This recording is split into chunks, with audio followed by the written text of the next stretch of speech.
Každý druhý týždeň sa ma niekto spýta to isté. A nerozmýšľal si nad elektrickým? Vždy s takým tým pohľadom, že mi tým chcú nejako pomôcť. Tak dnes im odpoviem, vám všetkým naraz. A sľubujem, že budem férovejší, ako čakáte.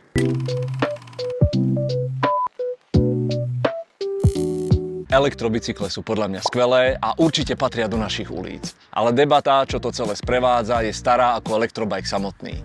A samozrejme čo? Rozdeľuje to spoločnosť. Čo my s tým máme? Ale čo by na to povedal Sokrates? Elektrobicykle sú pre lenivých, tučných ľudí a číterov. To si už rovno môžeš kúpiť moped. Ja osobne jazdím na Specialized Series X2. To je štandardný hybridný bicykel bez pohonu, nie horský, nie závodný, ale niečo medzi. Je dosť rýchly na to, aby som sa bavil a dosť pohodlný na to, aby som na ňom trávil hodiny. Poznám veľa ľudí, čo majú elektrobajky, pozoroval som ich, rozprával som sa s nimi a nadobudol som za tie roky na túto tému konkrétny názor. Kto sa ptal na tvoj názor? Dnes sa s vami o to podelím, nie ako recenzent, ale ako cyklista. Kde elektrický bicykel naozaj vyhráva? Začnem rovno tam, kde to v debatách vždycky škrie. Ak by som tvrdil, že e-bike je zbytočný, tak by som klamal. Kopce, dlhé trasy do práce, fyzické obmedzenia či vek. To sú situácie, kde elektrický bicykel niekomu doslova zmení život. A týmto ľuďom mega fandím, že si našli spôsob, ako sa s tým popasovať. Lebo povedzme si rovno, v meste radšej budem na e-bajku ako v aute. To nie je diskusia, to je fakt. A teraz by väčšina ľudí povedala, no veď je to na tebe, čo si na konci dňa vyberieš. A možno by ti aj ponúkli nejaký sponzorovaný bike za 2 litre. Ale ja nie, lebo je tu mnoho vecí, o ktorých sa väčšinou nehovorí a malo by sa.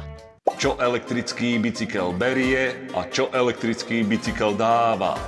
Keď vyleziem niekde na kopec, sám bez pomoci, stojím hore, vychutnávam si výhľad a presne viem, koľko ma to stálo. Každý 1 meter.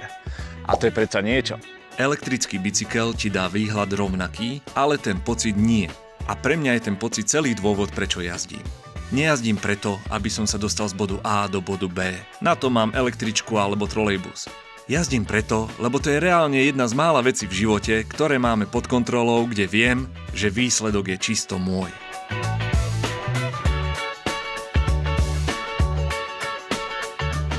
Keď mi niekto hovorí, že elektrický bicykel ho motivoval jazdiť viac, verím mu. Ale keď mi hovorí, že má z toho rovnaký zážitok, tak tam sa už nezhodneme. Mesto a každodenná realita. Bývam v meste a je tu jedna vec, na ktorú ľudia často nepozerajú. A to, že čo s tým bajkom robíš, keď na ňom nejazdíš. Štandardný bike má zhruba 11 kg. Vyniesť ho hore dolu po schodoch, vyložiť a odložiť kdekoľvek nie je problém. Elektrický bicykel, ten priemerne váži okolo 22 až 26 kg. Máš batériu navyše, nabíjačku a bezpečné parkovanie je častokrát výzva, lebo krádež elektrobicykla je iná kapitola ako krádež klasiky. V mestách je váha stroja kľúčová. A tu klasický bicykel vyhrá skoro vždy. Tvoje kríže ďakujú a pozdravujú. Peniaze, money, geld, dinero. Slušný elektrický bicykel začína niekde od 1200 eur. Dobrý od dvojky. Batéria po 4-5 rokoch, ďalších 500 eur. Solidný štandardný bicykel na začiatok tancuje okolo tej 500. Ale ak elektrický bicykel nahrádza auto alebo nejakú električenku, tak tie čísla sa otočia veľmi rýchlo. To je férový argument. Ak je to len ďalší bicykel k autu, do ktorého aj tak sa dáš každý deň, tam už matematika nevychádza. Výhoda e-bajku v teréne. Tu mi elektrický bicykel dáva ešte jeden argument a tento je dosť závažný. Horské traily, zjazdy a terén. Na klasickom bicykli vylezieš na kopec, dáš si poriadny výstup, potom zjazd, ktorý trvá 5 minút, asi dole. A to je pravdepodobne na ten deň všetko. Lebo to isté vyšlapať znova? Po jednom výstupe máš väčšinou už dosť. Na elektrickom bicykli si kľudne môžeme dať aj zo 4 kolečká. Zjazd, potom hore, zase zjazd, potom hore. To všetko bez toho, aby sme za výstup zaplatili rovnakou daňou. A ak niekoho baví ten zjazd, ten adrenalín, ten trail, tak mu elektrický bicykel dá z toho zážitku 10-násobne viac za jeden deň. To je legitímny argument. Tu mení elektrický bicykel rovnicu úplne. Opýtajme sa na toto naozajstného MTB profíka, jedného z mojich top obľúbených slovenských youtuberov, Romana z kanála Hrivike. Proste na tom elektrickom bicykli je to iné v tom, že je oveľa ťažší. Sice na e-bajku si dobre zatrénuješ, je to ako cvičiť s väčšou činkou, všetko musíš urobiť tak ráznejšie a presnejšie, ale potom o to viac je to ľahšie na tom klasickom bicykli.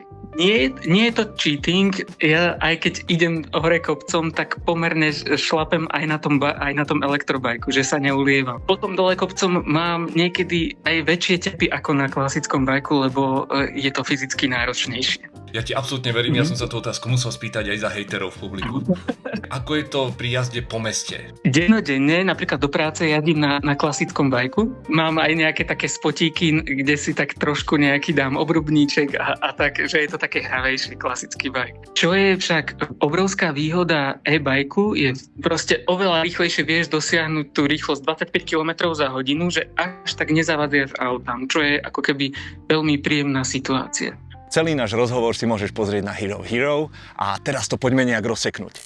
Tak prečo nejazdím na elektrickom bicykli? No lebo chcem, aby sa rátal každý kilometr. Chcem mať ten pocit, že som tú jazdu dal ja, pomocou nôh a nie pomocou motora. Už tomu rozumiem. Ďakujem, že si mi to vysvetlil. Prepáč, mal som staroveké názory. Takže keď sa ma najbližšie ďalší kamarát opýta, A nerozmýšľal si nad elektrickým? odpoveď bude stále nie, ale spýtaj sa o 10 rokov, nikdy nehovor nikdy. Minule som riešil veľmi zaujímavú debatu, ktorá mala ešte viac vyhrotených názorov. Šoféri versus cyklisti. Lebo tá téma nie je veľmi vzdialená od tejto, že? V oboch prípadoch si ľudia myslia, že práve ten ich spôsob je ten správny. Toto video ti dá ďalší kontext.